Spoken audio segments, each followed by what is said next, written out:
Shalom Aleichem, selamat sore semuanya.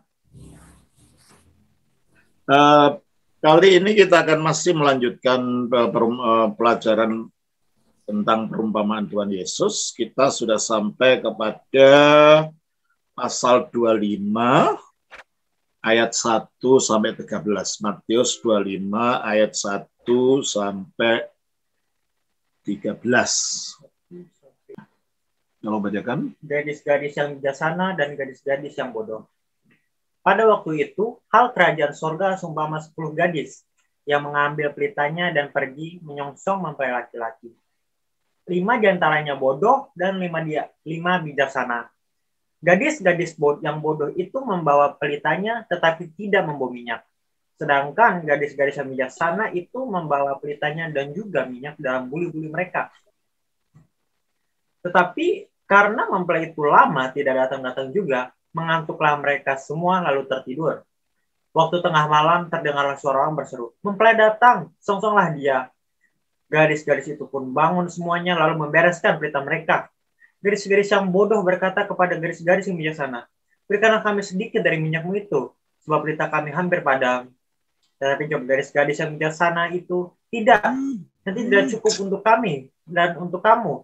Lebih baik kamu pergi kepada penjual minyak dan beli di situ." Akan tetapi, waktu mereka sedang pergi untuk membelinya, datanglah mempelai itu dan mereka yang telah siap sedia masuk bersama-sama dengan dia ke ruang perjamuan kawin, lalu pintu ditutup. Kemudian datang juga gadis-gadis yang lain itu dan berkata, "Tuan, Tuan, bukakanlah kami pintu." Tapi ia menjawab, "Aku berkata kepadamu, sesungguhnya aku tidak mengenal kamu. Karena itu berjaga-jagalah, sebab kamu tidak tahu akan hari maupun akan saatnya." Terima kasih. Di dalam beberapa perumpamaan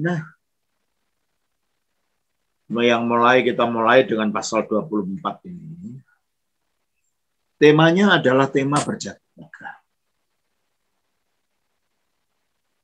Dan temanya adalah tema menunggu Tuhan atau menunggu pengantin dan lain-lain. Dan ini mengingatkan kepada kita bahwa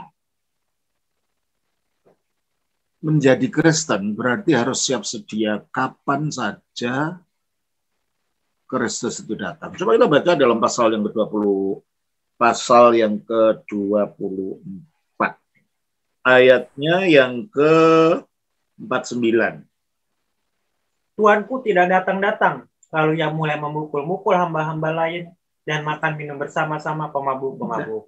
Itu kita lihat tuannya sedang absen, tidak ada. Nah, ini gambaran daripada kita sekarang. Kristus tidak ada di tengah-tengah kita secara fisik. Dia sedang absen, tetapi dari kisah ini menunjukkan biarpun dia absen sekarang, tapi dia pasti akan datang. Dan kalau dia datang, dia akan menuntut pertanggungan jawab kepada orang-orang ini. Entah itu yang diumpamakan sebagai hamba, entah itu yang diumpamakan sebagai penyewa kebun anggur, atau entah itu yang diumpamakan sebagai gadis-gadis ini. Pasal 25 ayat 1, pada waktu itu hal kerajaan surga seumpama. Jadi perlu saya ingatkan kembali, kalau gitu kerajaan surga ini bukan masalah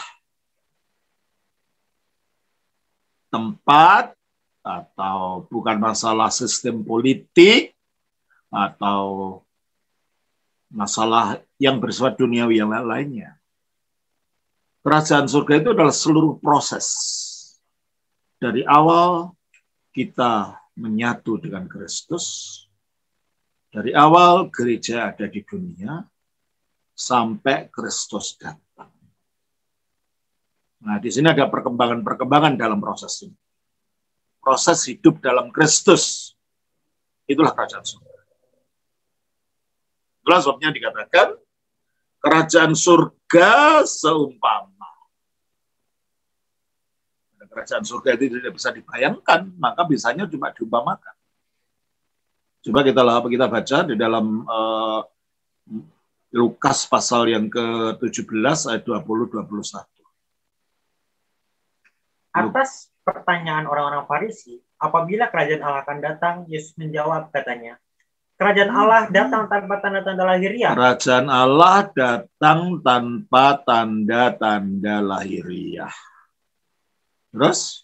Juga orang tidak dapat mengatakan, lihat ia ada di sini atau ia ada di sana. Jadi kerajaan Allah itu bukan tempat, bukan di Roma, bukan di Mekah, bukan di Konstantinopel, bukan di mana-mana.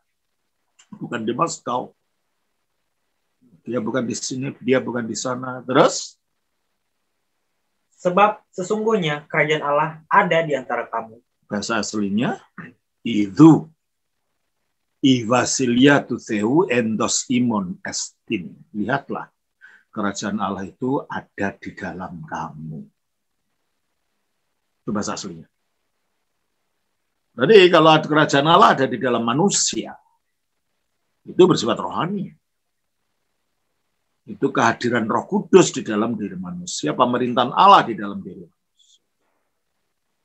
Itu makanya kalau Yesus berbicara tentang kerajaan Allah, hanya bisa diumpamakan. Ya contohnya saja ya. Kalau orang desa yang tidak pernah mendapat pelajaran apa-apa, tidak tahu apa-apa, diberitahu tentang Amerika, tidak akan ngerti. Lima Amerika itu gimana? Maka harus ada perumpamaan, diberikan perumpamaan supaya orang itu ngerti, gitu kan?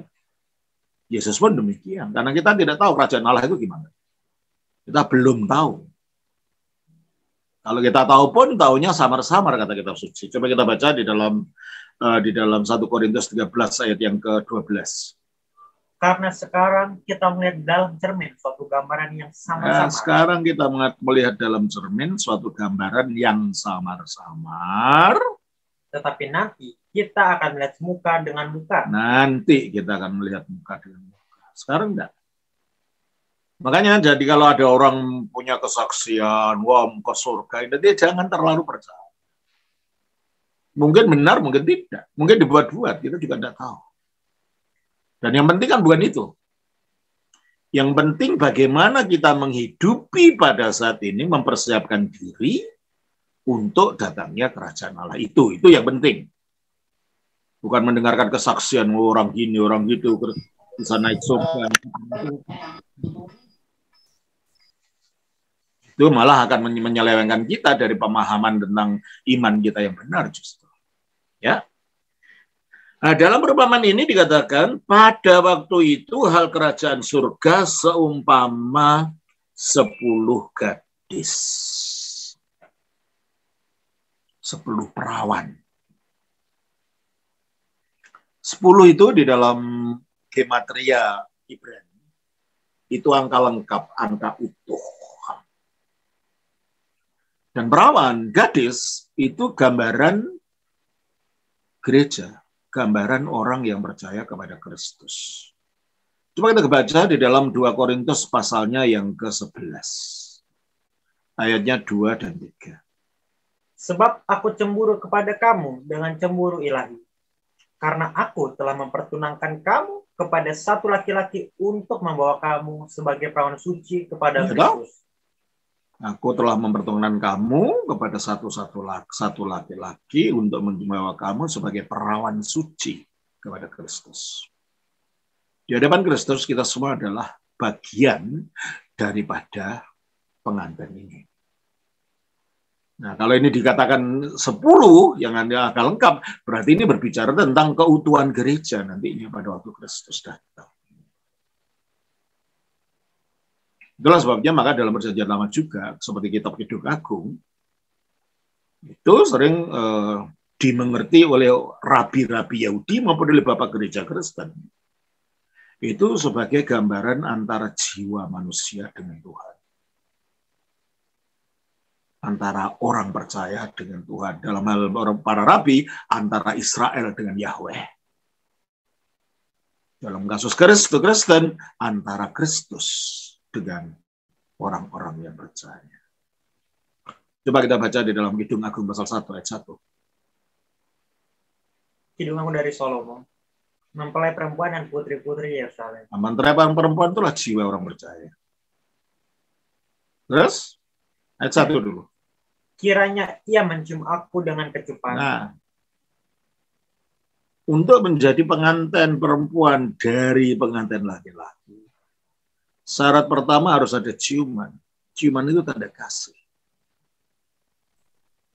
Dan Allah mencium kita, mencium bibir batin kita dalam kasih, itu melalui Roh Kudus.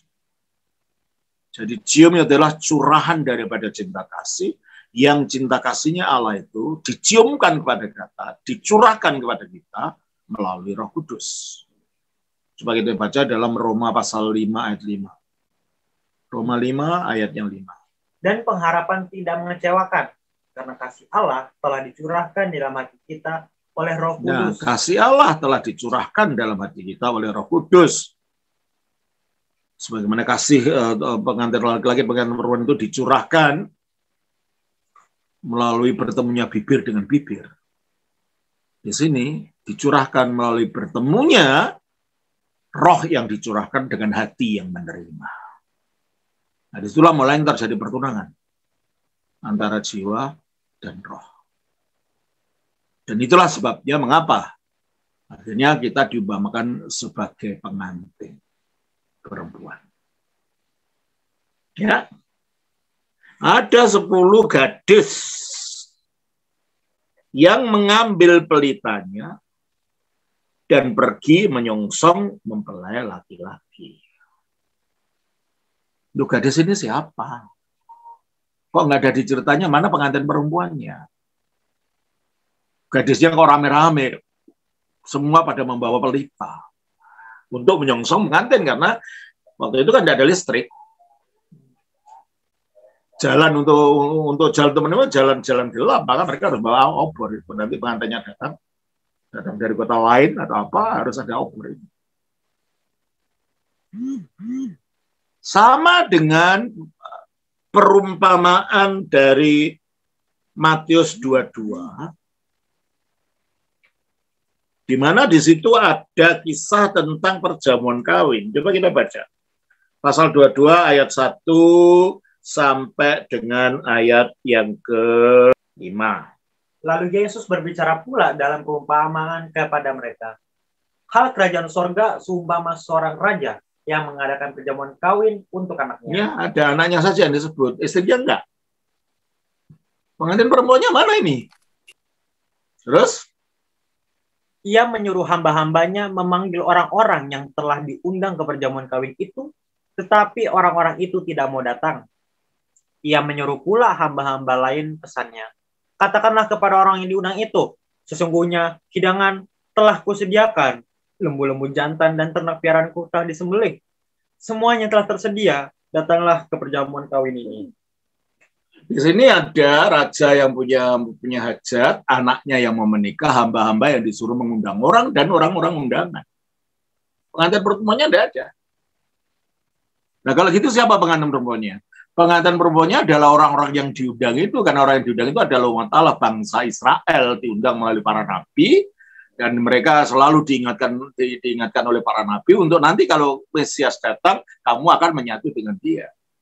Jadi di sini ada yang diundang dengan pengantinnya itu sama.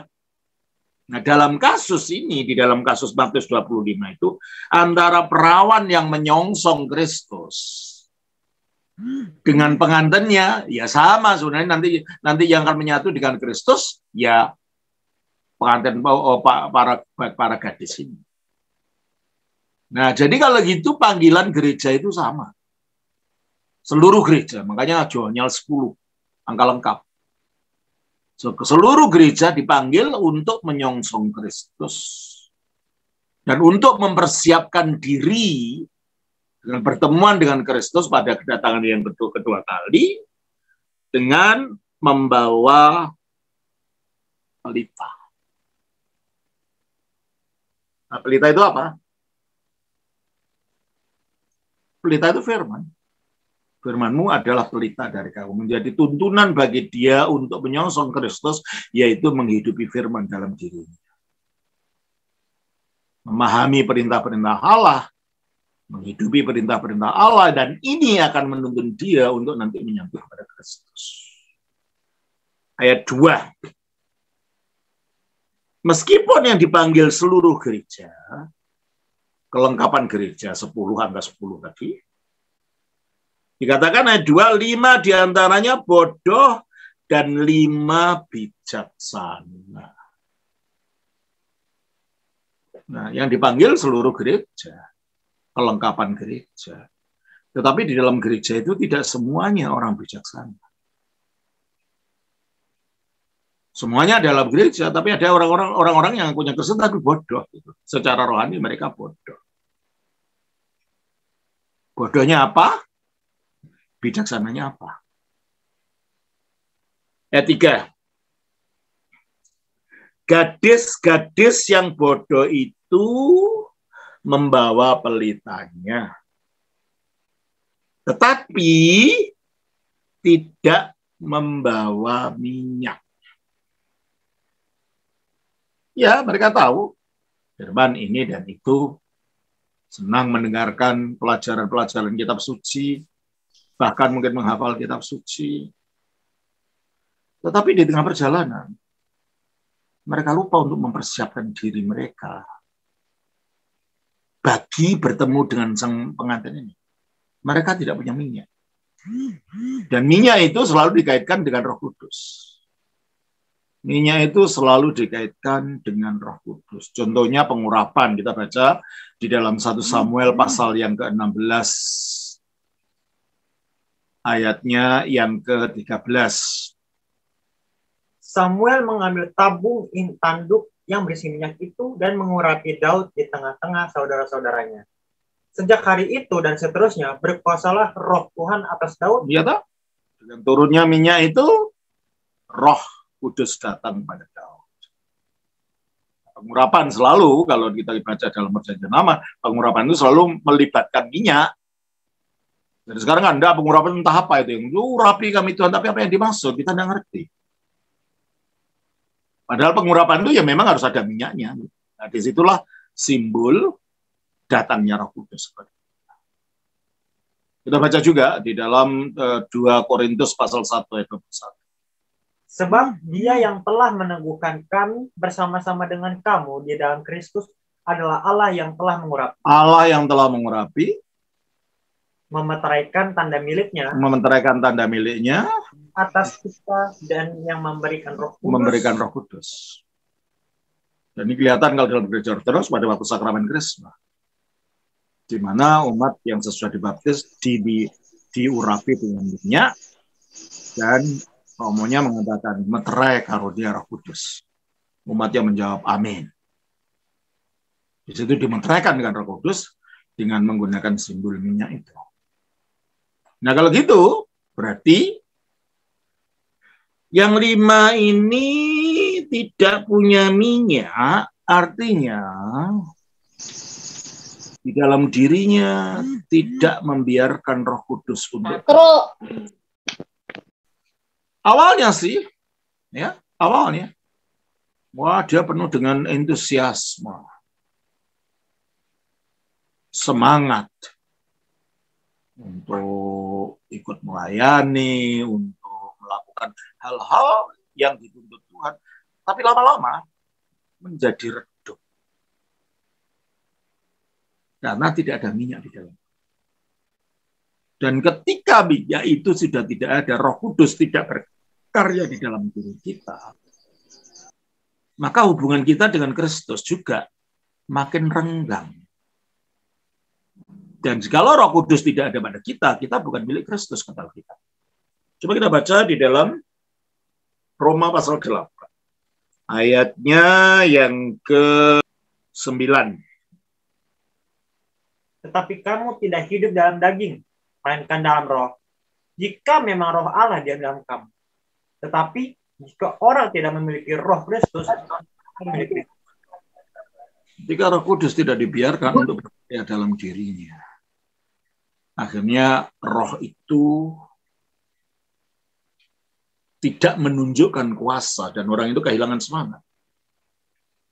Nah, inilah lambang daripada perempuan yang bodoh ini, di mana dia tidak memiliki minyak, tidak memiliki persediaan.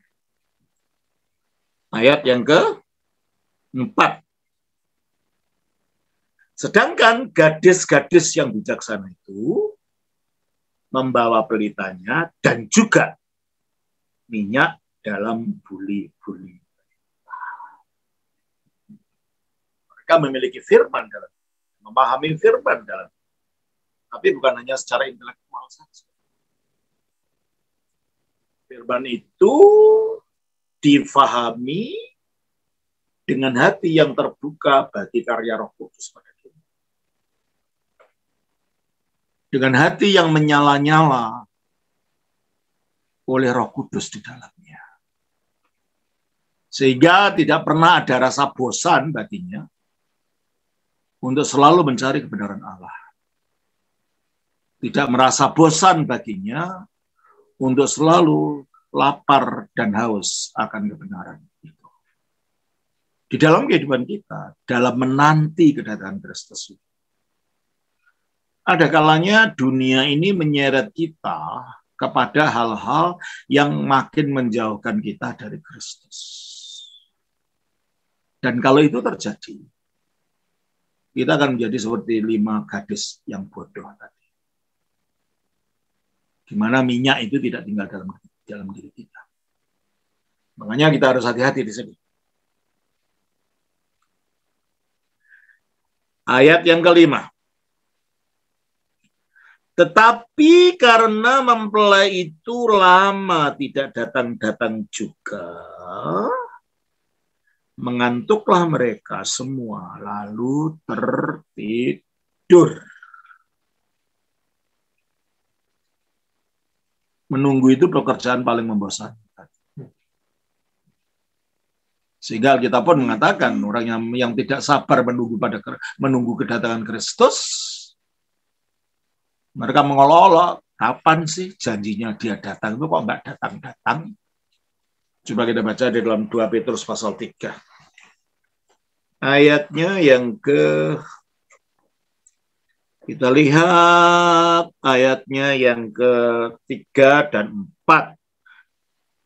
Yang terutama harus kamu ketahui ialah bahwa pada hari-hari zaman akhir akan tampil pengejek-pengejek dengan ejek-ejekannya, yaitu orang-orang yang hidup menurut hawa nafsunya. Kata mereka, di manakah janji tentang kedatangannya itu? Sebab sejak bapak-bapak leluhur kita meninggal, segala sesuatu tetap seperti semula pada waktu dunia diciptakan.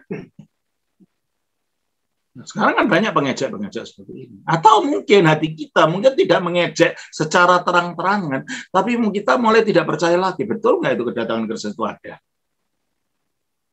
Betulkah janji kedatangan Kristus itu terjadi? Atau itu hanya untuk menakut-nakuti saja? Seperti sekarang banyak orang mengatakan ketika kita berbicara tentang neraka, itu ajaran menakut-nakuti loh. Itu ajaran kitab suci ya. Menakut-nakuti atau tidak itu ajaran kitab suci. Kita tidak boleh hanya memilih yang enak, yang menyenangkan telinga kita. Kita harus kita terima firman Allah seutuhnya. Termasuk adanya neraka, termasuk kedatangan Kristus, dan semuanya itu. Ya jangan kitab suci kita pelintir-pelintir sesuai dengan pemikiran kita. Tetapi hati kita tundukkan dengan apa yang diajarkan kitab suci. Dan kitab suci kita tundukkan menurut mau kita untuk menyenangkan diri kita. Untuk menyenangkan telinga kita. Tidak bisa begitu caranya. Bahaya. Nah, kembali kepada Matius 25 tadi. Pengantin tidak datang-datang. Lalu mengantuk. Udah mulai bosan. Sembahyang sudah tidak mau. Kalau orang ortodoks, sudah waktunya puasa, nggak pernah puasa. Kalau orang ortodoks, seharusnya datang kepada pengakuan dosa, tidak datang kepada pengakuan dosa. Lama-lama, pelita dalam hatinya akan dalam hatinya akan kering. Sehingga akhirnya sesuatu hal-hal yang rohani ini tidak mempunyai daya tarik lagi bagi orang. Akhirnya jadi tidur. Kita baca dalam Roma pasal yang ke-13 ayat 12. Hari sudah jauh malam, telah hampir siang. Sebab itu, marilah kita menanggalkan perbuatan-perbuatan kegelapan dan mengenakan perlengkapan senjata terang. Marilah kita hidup dengan sopan seperti pada siang hari. Jangan dalam pesta pora dan kemabukan, jangan dalam percabulan hawa nafsu, jangan dalam perselisihan dan iri hati. Mari kita hidup sopan. Ini sudah terang-terang apa? Terang datang Kristus. Makin hari makin dekat. Datangnya Kristus itu makin hari makin dekat. Daripada sebelum kita percaya kepadanya. Maka kita baca juga di dalam ayat yang ke-10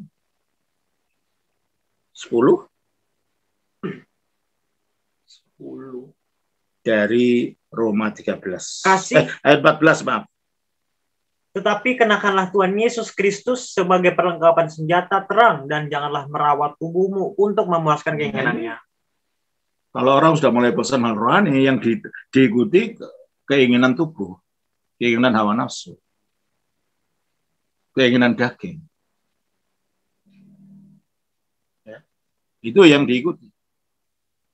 Tetapi kita diingatkan terus, kenakanlah Tuhan Yesus Kristus sebagai perlengkapan senjata terang dan janganlah merawat tubuhmu untuk memuaskan keinginannya. Kalau itu yang kita lakukan, tubuh yang kita rawat untuk memuaskan keinginannya, itulah nanti tandanya lampu kita mati, minyak kita kering.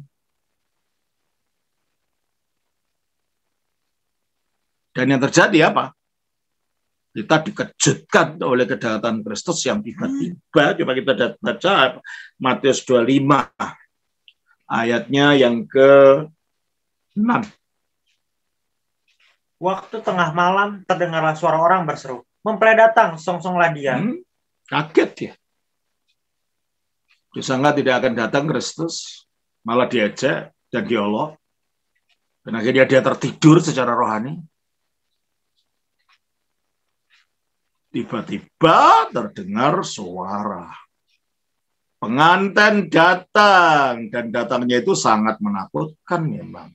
Seperti yang telah kita pelajari kemarin di dalam Matius pasal yang ke-24 ayat 29. Kita baca. 24 ayat 29 sampai ayat 30 sajalah. Pada waktu itu akan tampak tanda anak manusia di langit. Nah, akan kelihatan Kristus dalam kemuliaannya di langit. Semua orang akan lihat. Terus? Dan semua bangsa di bumi akan meratap. Ya, semua bangsa di bumi akan meratap, karena waktu itu semua bangsa di bumi akan melihat kalau Kristus datang. Kita baca di dalam Wahyu 1 ayat yang ke-7. Wahyu 1 ayat 7. Lihatlah, ia datang dengan awan-awan, dan setiap mata akan melihat dia. Setiap mata akan melihat dia. Terus? Juga mereka yang telah menikam dia, dan semua bangsa di bumi akan meratapi dia. Ya. Meratap ketakutan sebenarnya. Karena mereka tahu apa yang terjadi kalau Kristus datang. Yang kemarin sudah kita pelajari juga, 2 Tesalonika pasal 1 ayat 7 sampai 9. 2 Tesalonika pasal 1 ayat 7 sampai 9. Dan untuk memberikan kelegaan kepada kami yang ditindas, dan juga kepada kami pada waktu Tuhan Yesus dari dalam sorga menyatakan dirinya bersama-sama dengan malaikat-malaikatnya dalam kuasanya di dalam api yang bernyala-nyala. Di dalam api yang bernyala-nyala, tanda anak manusia itu kelihatan. Terus? Dan mengadakan pembalasan terhadap mereka yang tidak mau mengenal Allah dan tidak mentaati Injil Yesus Tuhan kita. Menjadi orang Kristen jangan hanya tahu secara intelek saja ya. Mentaati Injil, perintah-perintah Injil itu penting sekali.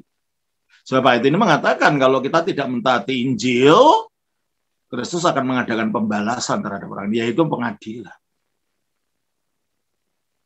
Ya, mentaati Injil itulah hidup dalam terang tadi, Mbak Pelita tadi, dan mentaati Injil harus dengan kuasa Roh Kudus, maka ada minyak tadi. Terus orang yang demikian nanti di mana? Ayat 9. Dari Matius, dari 2 Tesalonika ayat 9. Mereka ini akan menjalani hukuman. Mereka ini akan menjalani hukuman kebinasaan selama-lamanya. Dijauhkan dari hadirat Tuhan dan dari kemuliaan. Nah, kalau dijauhkan dari hadirat Tuhan dan dari kemuliaannya, kemuliaan kekuatannya, di mana kalau gitu? Itulah namanya neraka. Terus? Apabila ia datang pada hari itu untuk dimuliakan di antara orang-orang kudus. Nah, bagi orang kudus ya datang untuk dimuliakan, tapi bagi orang yang tidak taat, orang yang tidak percaya, nanti akan ada perbedaan nasib. Makanya dikatakan mereka akan meratap, mereka akan menangis. Semoga kita tidak ditemukan seperti itu. Itulah perawan yang bodoh itu. Kita kembali ke Matius 25. Waktu tengah malam terdengarlah suara orang berseru. Mempelai datang, songsonglah dia. Dan kedatangannya memang menakutkan. Coba kita baca lagi tadi di dalam Matius 24 ayat 30 itu. Matius 24 ayat 30. Pada waktu itu akan tampak tanda anak manusia di langit, dan semua bangsa di bumi akan meneratap, dan mereka akan melihat anak manusia itu datang di atas awan-awan di langit dengan segala kekuatan dan kemuliaannya. Terus? Dan ia akan menyuruh keluar malaikat-malaikatnya dengan meniup sangkakala yang dahsyat bunyinya. Oh, coba. Nanti kedengaran sangkakala di mana-mana. Orang pasti panik waktu itu. Ketakutan orang waktu itu.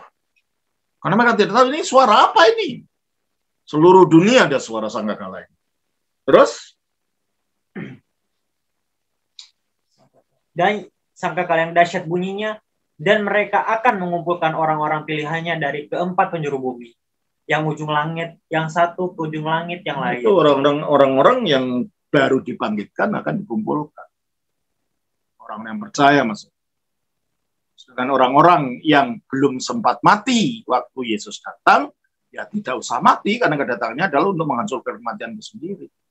Dia langsung diubah, mereka langsung diubah, lalu diangkat untuk bertemu dengan Yesus dan bersama-sama orang yang baru bangkit. Ini pemandangan yang luar biasa itu, yang sangat menakutkan. Oleh karena itu, jadi orang Kristen jangan hanya mau enaknya saja. Ya, tidak serius. Karena kalau Yesus datang, inilah yang menantikan kita. Ya. Balik kepada Matius 7. Gadis-gadis itu pun bangun semuanya, lalu membereskan pelita. Ya, yang punya pelita dibawa. Membereskan pelita untuk menyongsong sang pengantin pria ini. Coba kita baca di dalam Wahyu 19 ayatnya yang ke-6. Lalu aku mendengar seperti suara himpunan besar orang banyak, seperti desau air bah dan seperti guruh yang berhebat, katanya, Haleluya, karena Tuhan Allah kita yang Maha Kuasa telah menjadi Raja. Marilah kita bersukacita dan bersorak-sorai dan memuliakan Dia, karena hari perkawinan anak domba telah tiba dan pengantinnya telah siap. Ya. Pengantinnya ya 10 gadis tadi, gereja. Katakan di sini telah siap ya, yang 5 yang siap. Yang bodoh yang enggak. Ya, maka kembali kepada Matius 25 ini. Ya, semua membereskan pelita mereka. Batinnya. Ya sayang kalau batinnya sudah tidak ada pelitanya, tidak ada isinya, dibereskan kayak apa pun tidak akan ada gunanya. Pemberesan itu harus waktu hidup ini ketika sang pengantin belum datang. Mempersiapkan diri, mempersiapkan batin, mempersiapkan kehidupan. Ini yang terjadi ayat 8. Gadis-gadis yang bodoh berkata kepada gadis-gadis yang bijaksana, berikanlah kami sedikit dari minyakmu itu, sebab pelita kami hampir padam. Ya, tidak bisa. Orang minyak itu Roh Kudus. Kita tidak bisa membagikan karya Roh Kudus dalam diri kita kepada orang lain. Kita menerima karya Roh Kudus itu dalam kita ketika kita hidup, kita bersiap ini. Kalau waktu itu sudah habis. Ya. Kalau waktu Kristus datang itu sudah terlambat. Kita tidak bisa minta orang lain. Suami minta, ayo sayang berikan minyakmu ke sini. Tidak bisa, orang minyak itu bukan minyak jasmani, itu sesuatu yang rohani. Masing-masing pribadi harus mempersiapkan dirinya dengan pelitanya dan dengan minyaknya. Kalau tidak, waktu Kristus datang jadi padam. Berikanlah kami sedikit dari minyakmu itu, sebab pelita kami hampir padam. Nah, kalau kita tidak punya semangat dan kita tidak sungguh-sungguh, ketika Kristus datang kita akan menyesal. Sebab apa yang kita anggap kita punya ternyata hilang waktu itu.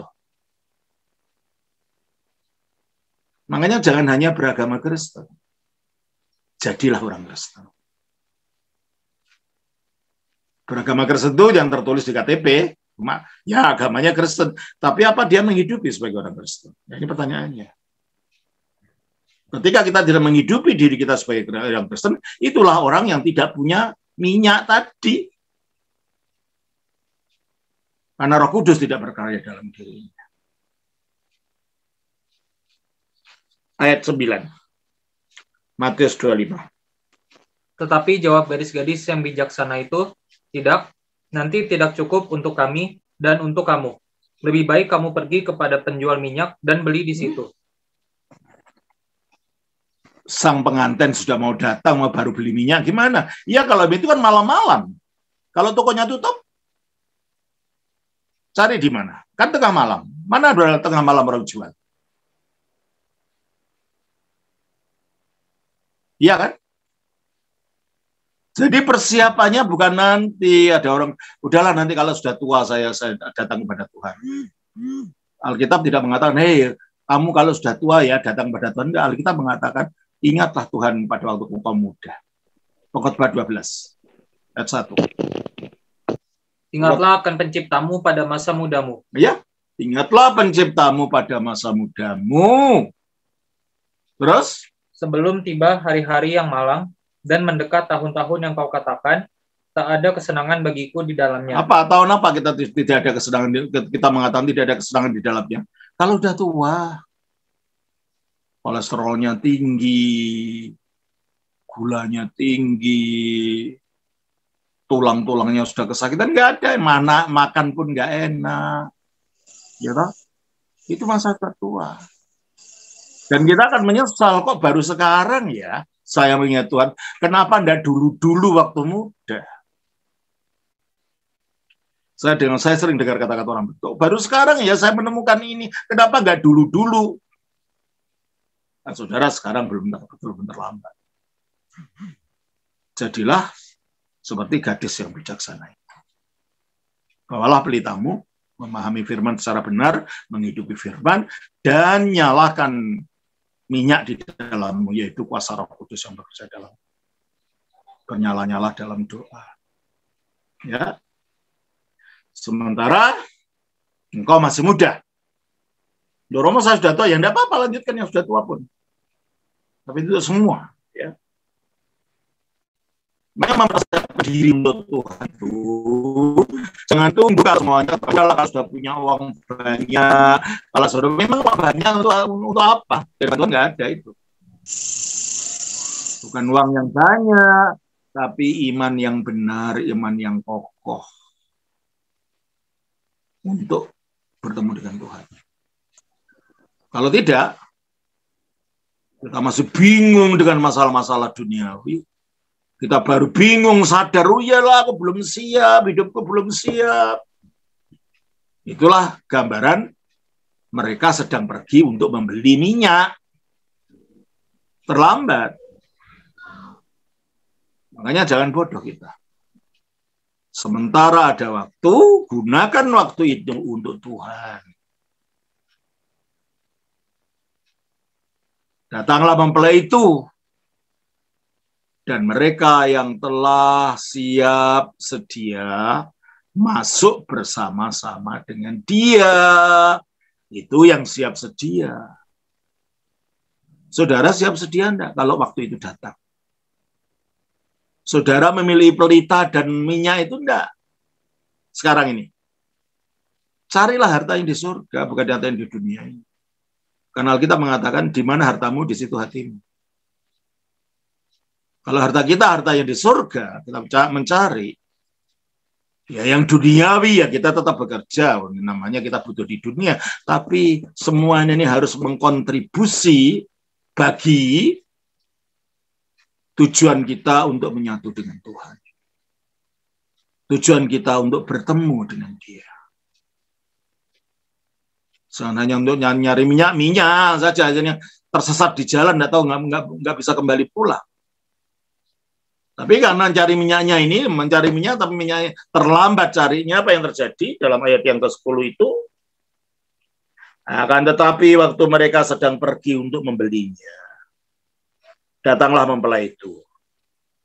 Dan mereka yang telah siap sedia, masuk bersama-sama dia ke ruang perjamuan kawin, lalu pintu ditutup. Ngeri. Kalau kita baru bersiap-siap, baru nabrak sana, nabrak sini, ketika waktu sudah datang, ya ternyata yang lain yang bijaksana itu masuk ke ruang perjamuan kawin, menyatu dengan sang pengantin perempuan. Dan apa yang terjadi? Pintu ditutup. Udah, nggak ada kesempatan lagi kalau pintu sudah ditutup. Nah, sementara sekarang pintu tobat masih terbuka. Pintu untuk mendekat kepada Kristus masih terbuka. Mari kita ubah hidup kita.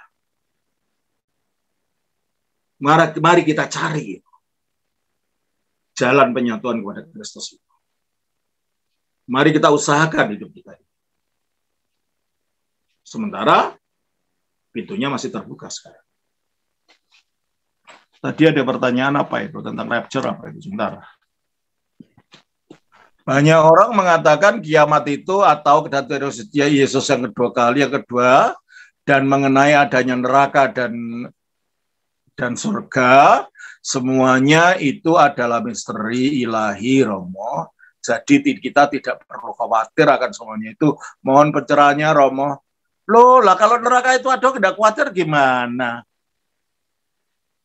Bahwa dikatakan di dalam kitab suci, coba kita lihat. Matius pasal 13. Ayatnya yang ke-41, 42.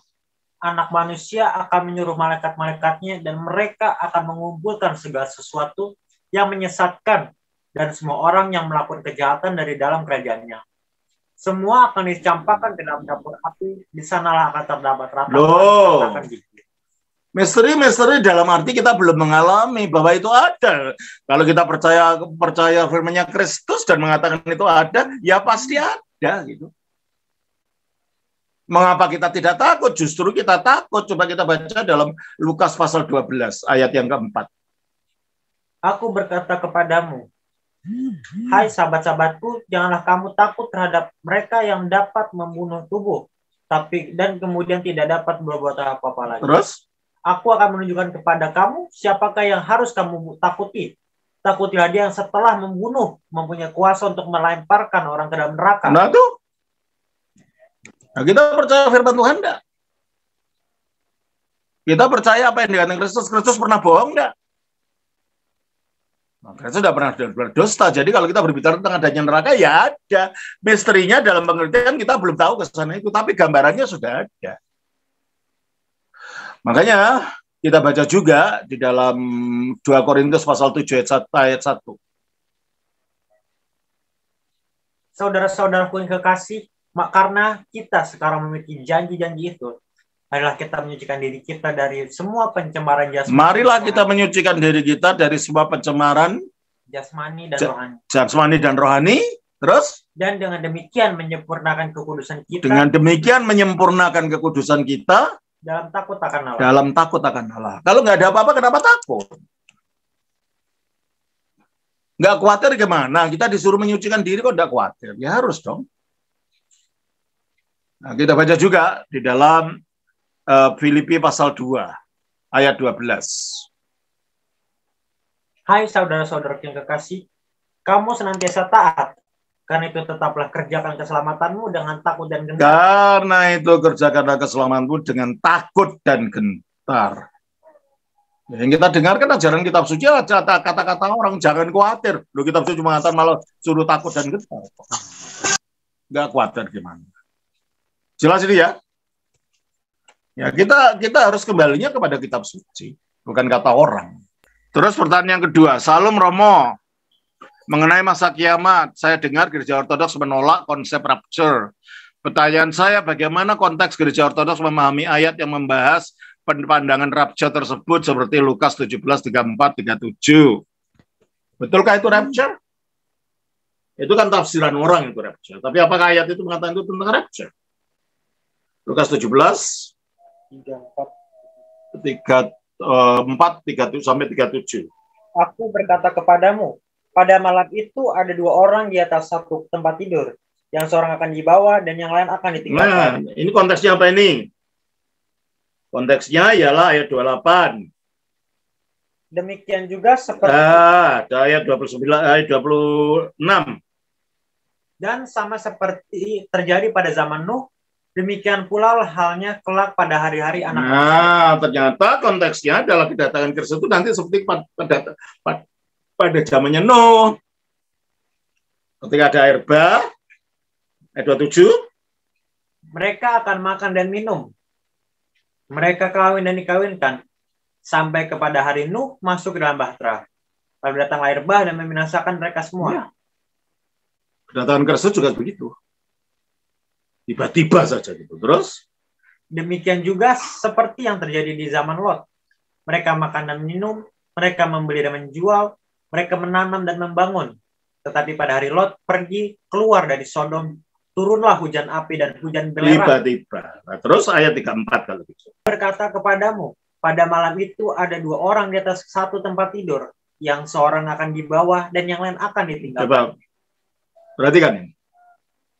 Pada malam itu, karena Kristus datang seperti pencuri di waktu malam, maka dikatakan pada malam itu. Ada dua orang di atas satu tempat tidur yang seorang akan dibawa, bukan diangkat, dibawa. Perhatikan kata-katanya ini.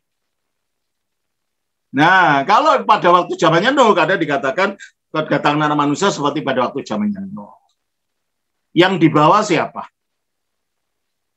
Orang-orang berdosa dibawa air masuk ke dalam gelombang mati. Yang tetap tinggal siapa? Keluarga Nuh yang diselamatkan. Jadi artinya dibawa di sini dibawa dalam pengadilan, bukan pengangkatan. Tidak ada kata-kata mengangkat di situ. Dibawa kepada pengadilan karena anak-anak manusia datang untuk mengadili. Tadi kita sudah baca kan?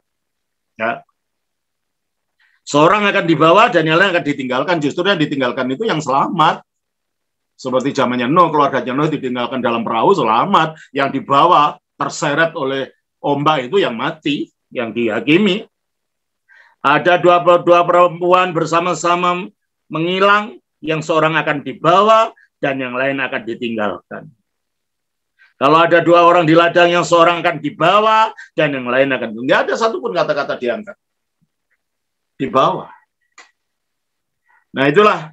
Jadi itu pemahaman daripada gereja ortodoks tentang rapture. Orang salah tafsir aja untuk ayat-ayat itu. Tapi ayat itu sendiri tidak berbicara.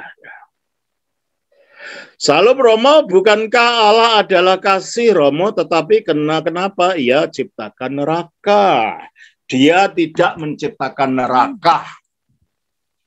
Kita baca di dalam Matius 21-25 ayat 41.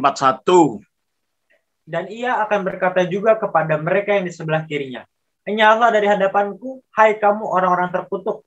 Enyahlah ke dalam api yang kekal, yang telah tersedia untuk iblis dan malaikat-malaikatnya." Jadi api yang kekal itu untuk iblis, bukan untuk manusia. Kalau sampai manusia masuk situ karena dia mengikuti jalannya iblis. Kita baca juga di dalam Ibrani pasal 12. Ayatnya yang ke-29. Sebab Allah kita adalah api yang menghanguskan. Allah kita api yang menghanguskan bagi siapa? Bagi yang orang yang hidup dalam dosa. Kita baca tadi dalam 2 Tesalonika 1 tadi. Bagi orang yang tidak percaya, api yang nampak bersama Kristus itu akan membakar orang ini. Terpisah dari hadirat Allah. Bagi orang suci, api ini menyucikan, memuliakan dia.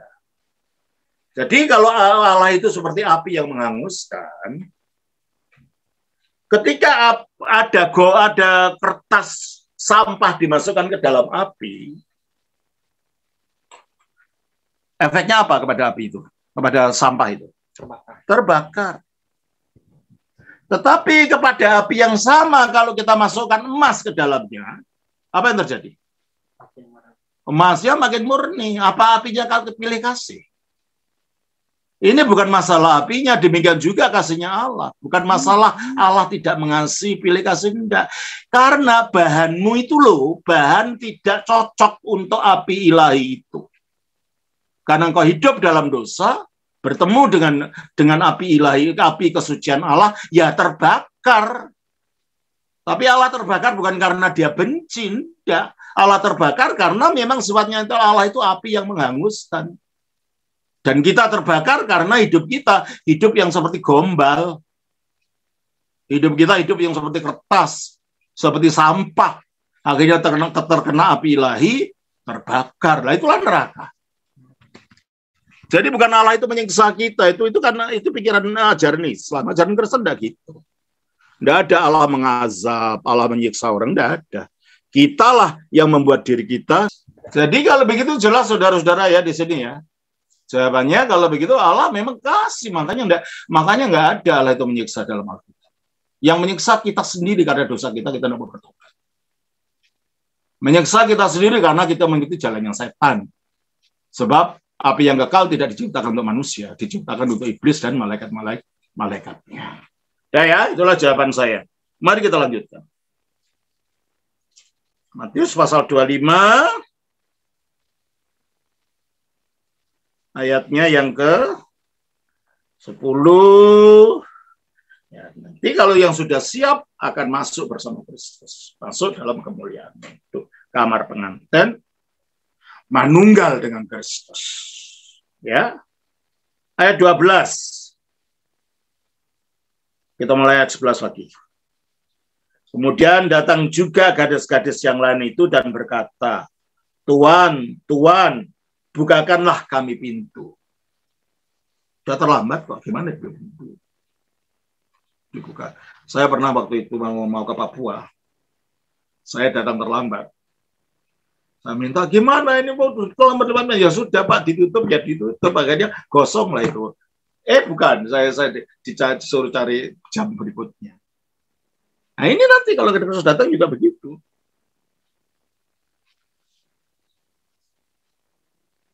Ayat 11, kemudian datang juga gadis-gadis yang lain itu dan berkata, "Tuan, Tuan, bukakanlah pintu kami pintu." Tetapi ia menjawab, "Aku berkata kepadamu, sesungguhnya aku tidak mengenal kamu." Ngeri saudara kalau sampai kata-kata itu diucapkan kepada kita. Karena kita tidak bersiap-siap sekarang. Sehingga kita datang, pintunya ditutup, Kristus mengatakan, "Aku tidak kenal kamu." Aduh, ngerinya. Semoga tidak terjadi begitu kepada kita. Makanya kita harus bersiap-siap. Ayat 13. Karena itu, berjaga-jagalah. Sebab kamu tidak tahu akan hari maupun akan saat. Itulah pesannya pada akhirnya. Kita harus berjaga-jaga, apalagi dunianya makin kacau. Di sana kemari ajaran sesat makin merajalela. Kehidupan moral manusia makin hari makin rusak. Kalau kita tidak berani tampil beda di dalam ketaatan kita kepada firman Allah, di dalam menghidupi hidup kita sesuai dengan kehendak Allah, yang rugi kita sendiri. Jangan tunggu diingatkan orang, jangan. Munculkan rasa kesadaran dalam diri kita sendiri. Diketahui orang atau tidak, kita harus tetap berjaga-jaga. Nah, itulah saya kira untuk hari ini yang bisa saya ajarkan. Nanti kita lanjutkan hari Rabu. Tuhan memberkati. Shalom. Atas nama Bapa, Putra, Roh Kudus. Amin.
Dunia